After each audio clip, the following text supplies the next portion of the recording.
Damos hoje início a uma série de palestras baseadas no Evangelho segundo o Espiritismo. E o primeiro capítulo do Evangelho tem este mesmo título: Não vim destruir a lei. É Jesus que nos diz: não penseis que eu tenha vindo destruir a lei ou os profetas. Não os vim destruir, mas cumpri-los.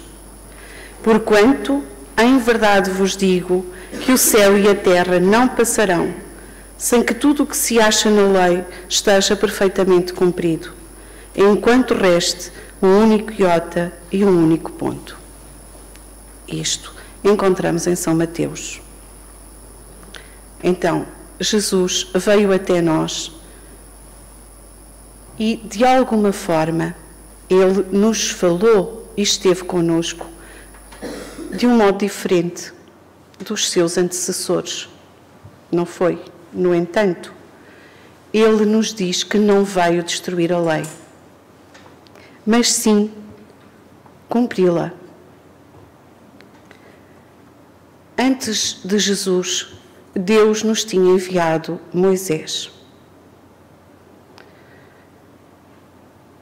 Eu peguei para hoje estar convosco na letra do Evangelho. Se bem que livremente nós pudéssemos falar sobre a história, no fundo, esta história que é a nossa história, a história da humanidade, a história dos filhos de Deus. Filhos que nunca são abandonados por seu Pai. Filhos a quem, ao longo da peregrinação do homem sobre a terra, Deus vai enviando emissários, Deus vai enviando os profetas, aqueles que, de alguma forma, em cada época, nos vão deixando lições que não passarão. E nos aparece Moisés. Na lei mosaica aparecem-nos para que tenhamos a ideia, porquê que Jesus nos diz não vim destruir a lei?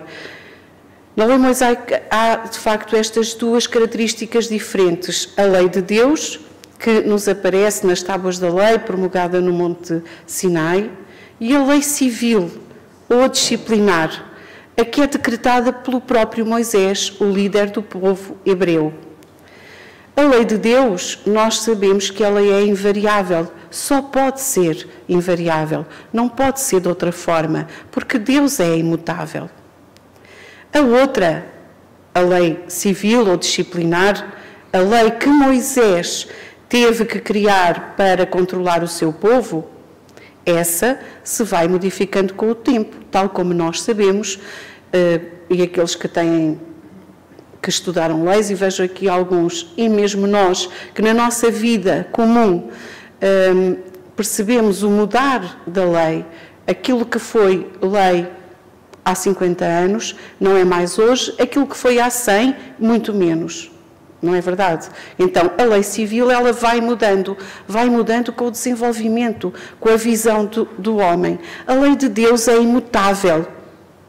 Só que Deus conhece os seus filhos, não conhece? E de modo algum poderia apresentar a filhos pequeninos, muito pequeninos, a imensidão da sua lei. Eu diria, a imensidão do seu amor e tudo aquilo que é a criação divina e tudo aquilo que é a sua perfeição, porque nós não o entenderíamos. Então, a Moisés, ele legou os 10 mandamentos e aqui estão eles, que se nós pensarmos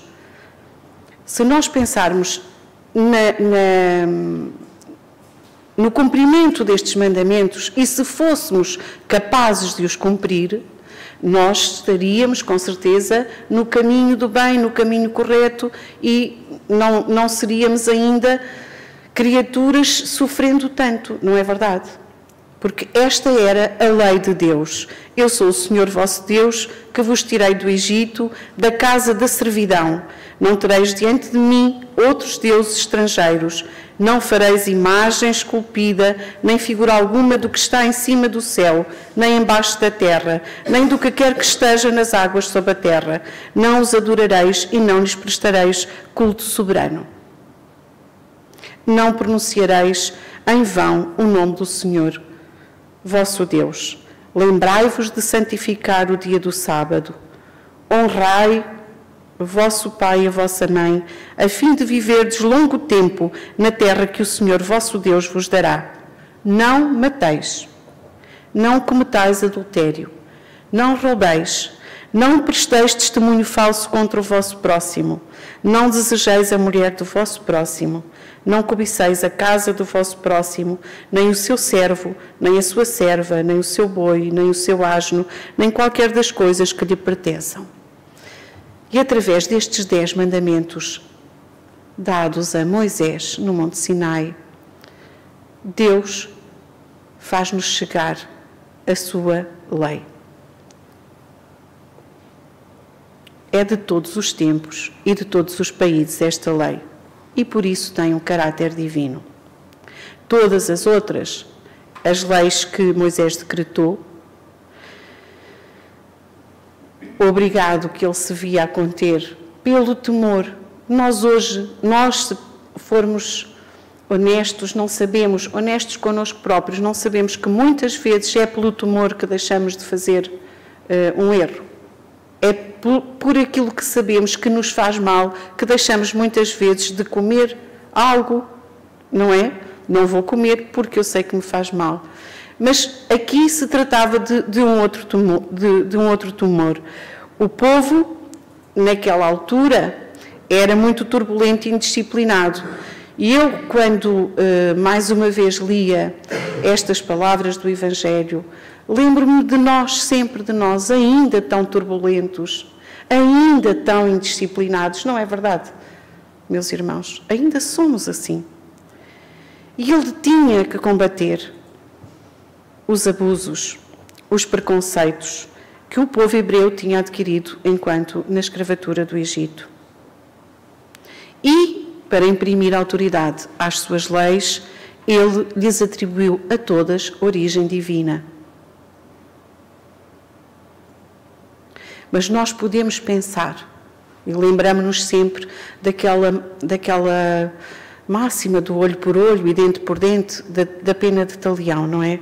Mas nós podemos já pensar, e o Evangelho nos leva a pensar, como é que naqueles mandamentos onde não é dito não mateis, não roubeis, não causeis falso testemunho, como é que isto se coadunava com a outra lei civil, olho por olho, dente por dente.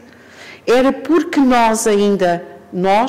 eu digo nós porque nós somos hoje, e já todos aqui vamos compreendendo, somos seres de múltiplas existências.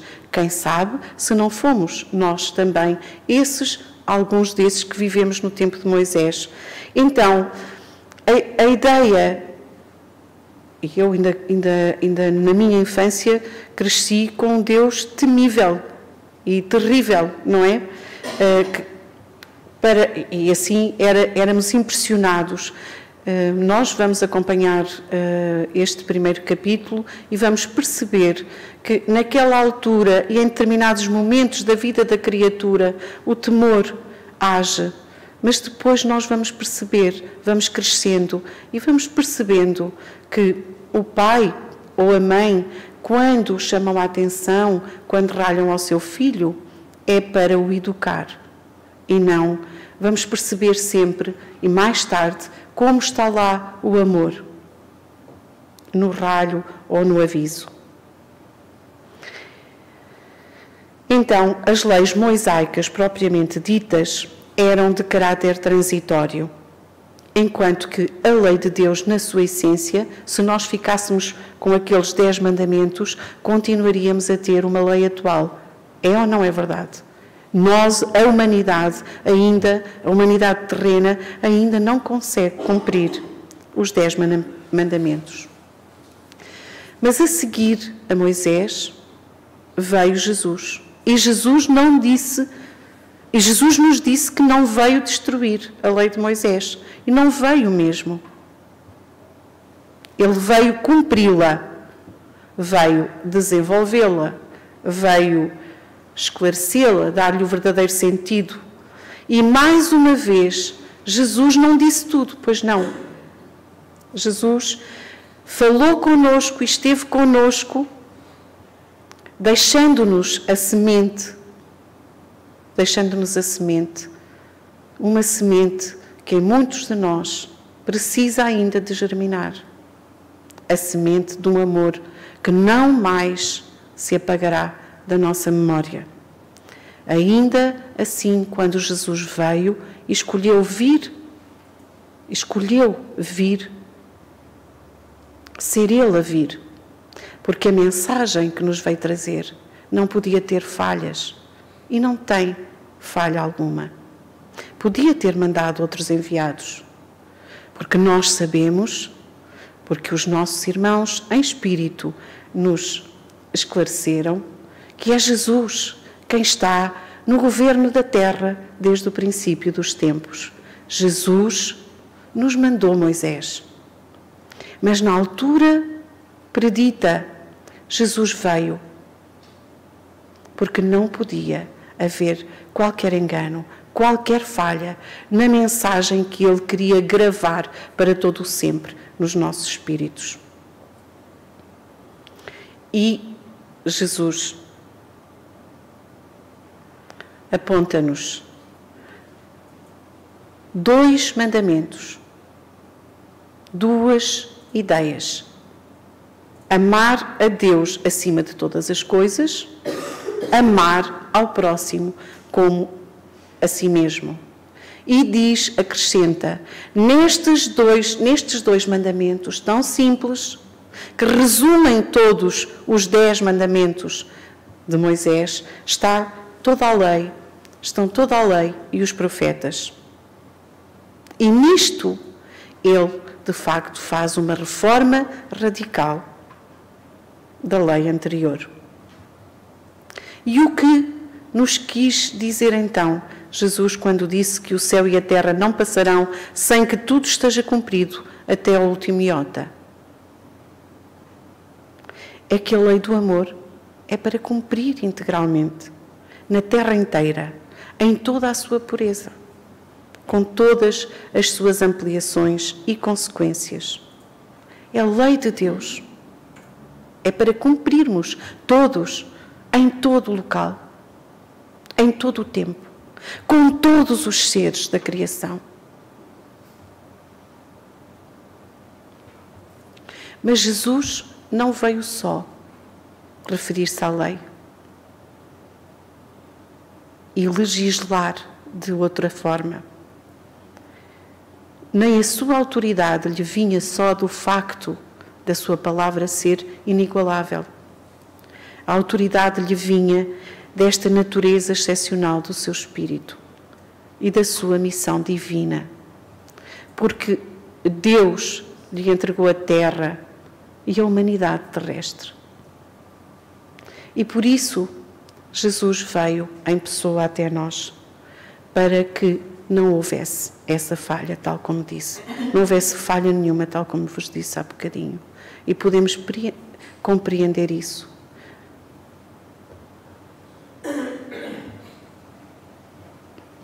E em tudo o que Jesus nos foi dizendo, Ele deixou esse germen, essa semente que nós vamos descobrindo à medida do nosso desenvolvimento. Ele nos veio ensinar que a verdadeira vida não é aquela que temos na Terra.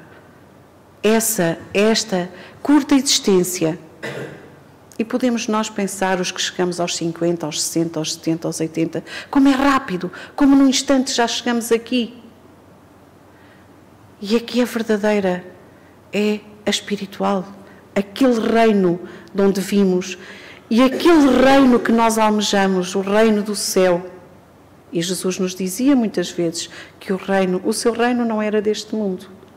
E Ele veio nos ensinar o caminho para lá chegar. Os meios de nos reconciliarmos com Deus, porque Deus é harmonia e nós precisamos de nos harmonizar com a harmonia de Deus, sintonizar com essa harmonia, de percebermos também, porque Ele nos disse, e Ele nos dizia repetidamente, olham, mas não veem, escutam, mas não compreendem, não era? E Ele sabia isso de nós, mas sabia, tudo está devidamente programado, organizado. No mundo espiritual não há desorganização. E se trata da humanidade, se trata dos filhos de Deus. Jesus vinha nesta missão divina de iluminar a terra para todo o sempre, uma vez que estávamos preparados já para receber os seus ensinos. Entretanto, não disse tudo, limitando-se a respeito de muitos pontos a lançar o germe das verdades. Essas verdades que ele sabia que nós ainda não conseguíamos compreender, porque mais uma vez se recorrermos à verdade mais profunda em nós sabemos que ainda hoje não podemos compreender tudo. Não podemos compreender a grandiosidade da criação divina, a grandiosidade do Pai. Ainda não podemos, ainda não conseguimos. Ele falou de tudo, mas em termos mais ou menos implícitos. Ele sabia que um dia nós seríamos capazes de atingir novas ideias e de alcançar novos conhecimentos, mas que para isso teríamos ainda que crescer e teria que esperar a hora próxima, porque para isso tínhamos que ter o contributo da ciência. E vejam que foi mandando muitos emissários à Terra para que o homem se fosse desenvolvendo nesse aspecto científico. Até que foi possível nós não podermos ouvir por todo o mundo, embora o Espiritismo fosse recebido em Paris através de vários médiuns e através do codificador da doutrina espírita. Foi preciso esperar 18 séculos após Jesus para que o homem e a humanidade terrestre tivesse condições em termos de desenvolvimento cognitivo, moral e científico para receber de forma que não pudesse ser mais recusada, que não pudesse ser confundida com lendas, tradições, aquelas coisas que todos nós ouvimos dizer. A verdade e o Espiritismo é esta ciência nova que vem revelar aos homens, por meio de provas irrecusáveis, a existência e a natureza do mundo espiritual e as suas relações com o mundo corpóreo. Jesus nos mostrou, nos deixou a semente, mas nós ainda fomos duros de coração e de entendimento. Nós ainda somos duros de coração e de entendimento. Então, a lei do Antigo Testamento teve em Moisés a sua personificação, o Novo Testamento temos em Cristo e o Espiritismo, a terceira revelação de Deus, já não tem um só ser a personificá-la, mas tem uma pleiade de espíritos que são as vozes do céu, o Espírito de verdade, que chega em simultâneo a todos os pontos da Terra e que é, no fundo, ouvido por Allan Kardec através de vários médiuns. Então, assim como Jesus dizia, não vim destruir a lei, porém cumpri-la, também o Espiritismo, a terceira revelação, e não os enviados de Deus aos seus filhos, O Espiritismo também diz que não vem destruir a lei de Cristo, a lei cristã, mas dar-lhe execução, clarificá-la para nós. Jesus o disse: eu vos enviarei outro Consolador.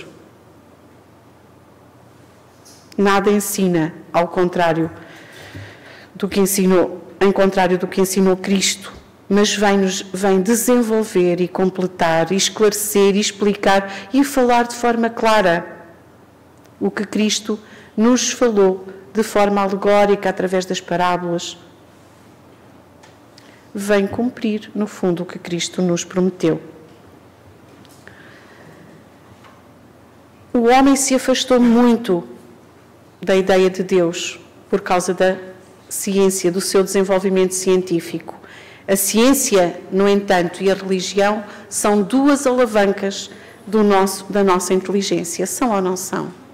Porque nós, se somos matéria e a ciência revela as leis do mundo material, somos espírito e a religião nos liga a Deus e, por isso, trata a religião das leis do mundo moral.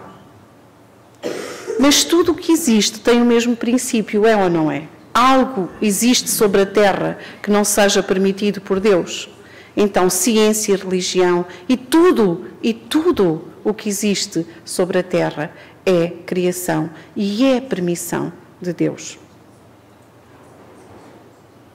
São chegados os tempos, nos dizem os Espíritos, em que, deixando a ciência de ser exclusivamente materialista, ter que levar em conta a religião, a espiritualidade, e a religião deixe também de ignorar as leis orgânicas e imutáveis da matéria.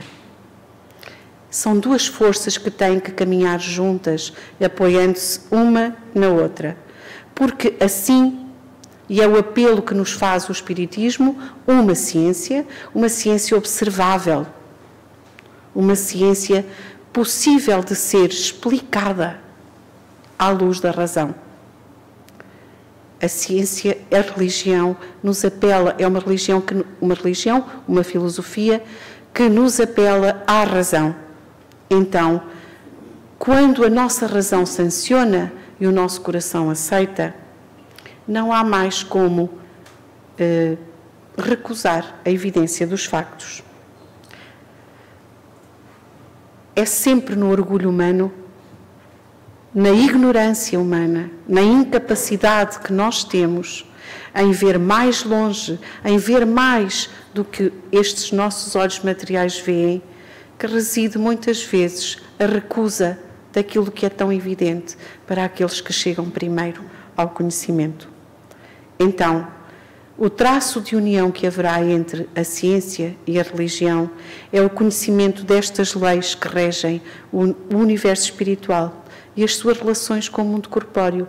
Estas leis que nos são apresentadas e mostradas pelo Espiritismo, vindo completar as ideias de Moisés primeiro e as ideias que Jesus nos deixou seguidamente. Então a fé dirige-se à razão. E a razão nada pode encontrar de ilógico naquilo que os Espíritos nos dizem. Uma nova era que se aproxima para nós.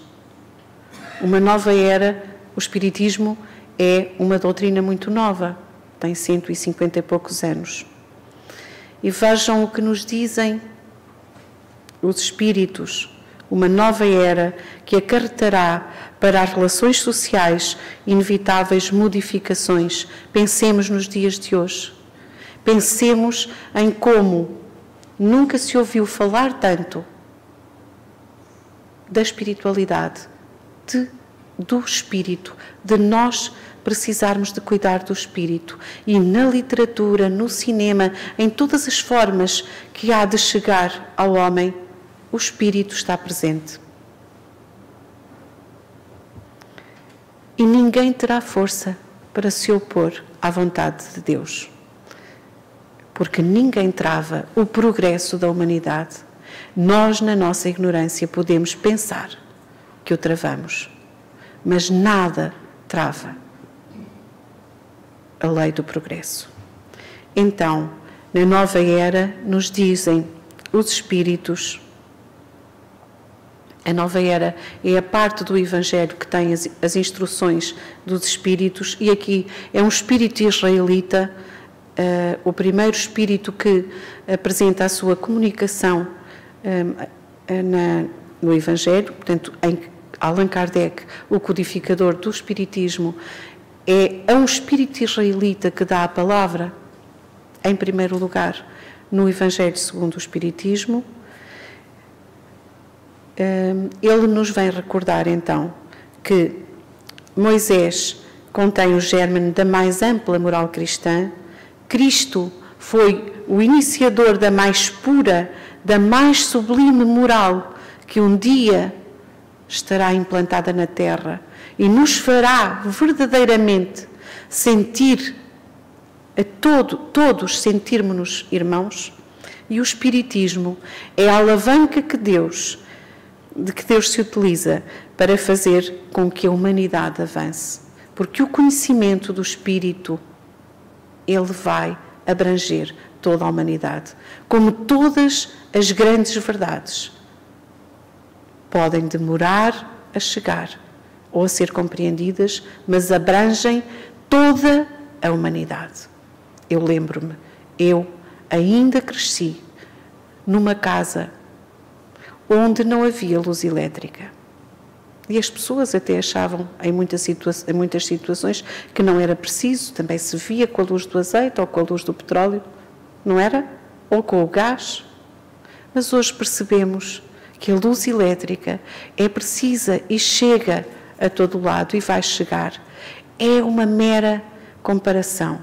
Mas esta luz, a luz do conhecimento, a luz do entendimento, a luz da compreensão, a luz que nos falta ainda de amor, de alegria, de bondade, essa luz vai chegar a todos através do Espiritismo, porque o Espiritismo, sendo de origem divina, também não contraria nada do que está para trás, apenas amplia. Moisés abriu o caminho, Jesus continuou a obra e o Espiritismo a concluirá. Ainda de Fénelon, um resumo daquilo que ele nos diz no Evangelho. O Espiritismo é de ordem divina, porque se assenta nas próprias leis da natureza. E vejam como ele se refere também a Jesus. Jesus, esse Espírito, no topo da escala espírita, para além da escala espírita para nós, aqui em desenvolvimento sobre a Terra, termina no Espírito puro. Jesus está para além, está no topo desta escala e vem até nós para que, de facto, Ele nos mostre o que é o amor, o que é a humildade, o que é a simplicidade, o que é passar pela terra serenamente.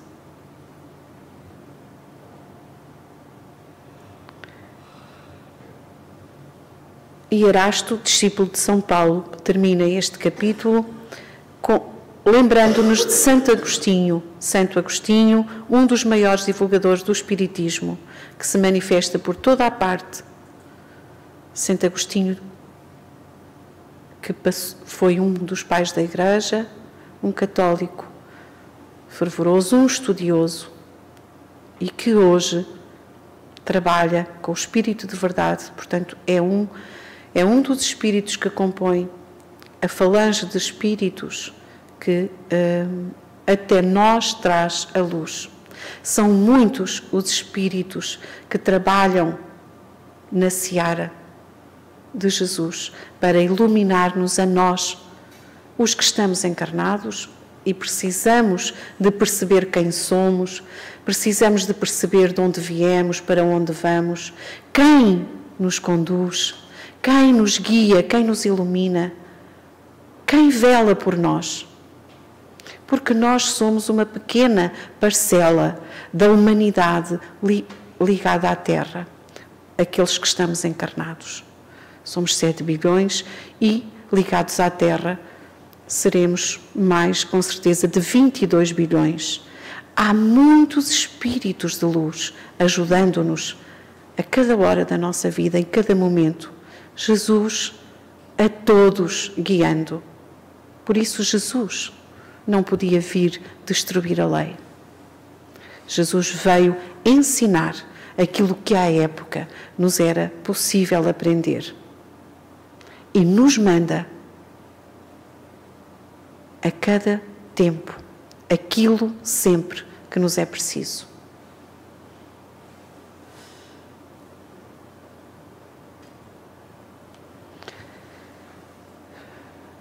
Que possamos levar em nós mais um pouco de luz e um pouco de amor, um pouco de gratidão por Jesus, por todos os que o precederam e por todos aqueles que em cada hora da vida na Terra nos amparam, nos ajudam, nos guiam, nos intuem. E possamos preparar-nos agora para receber mais um pouco da sua luz e do seu amor através do passe.